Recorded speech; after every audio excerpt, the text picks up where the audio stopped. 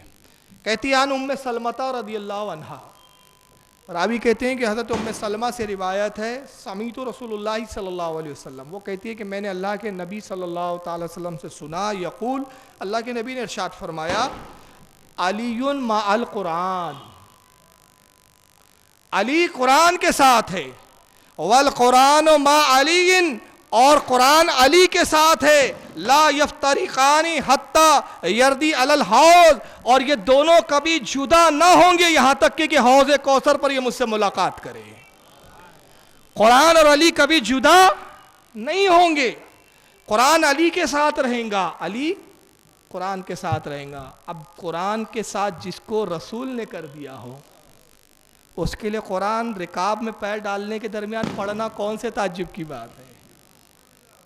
جو قرآن کے ساتھ، قرآن اس کے ساتھ، نہ قرآن علی کو چھوڑنے کے لیے تیار نہ علی قرآن کو چھوڑنے کے لیے تیار، اور دونوں کا چولی دامن کا کتنا ساتھ، صرف دنیا تک نہیں کہ علی جب تک دنیا میں باظاہر ہے تو قرآن ساتھ میں ہے۔ ہو سکتا ہے کوئی اس کی تعویل نکالے کہ بھائی علی کے ساتھ قرآن سے مراد یہ کہ علی جہاں ہے قرآن ساتھ میں لے کے گھوم رہے ہیں، علی کی بغل میں قرآن رکھا ہوا ہے، نہیں، مطلب یہ کیا کہ علی خود ناطق کے قرآن ہے اور قرآن علی ہے، علی کی تعریف قرآن کرتا ہے، قرآن علی کی تعریف کرتا ہے، دونوں ایک دوسرے سے جڑے ہوئے ہیں، اور کتنے جڑے ہوئے ہیں، دنیا کے معاملے تک نہیں بلکہ حوض کوثر پر بھی مجھے ملاقات کریں گے، ساتھ میں ملاقات کریں گے۔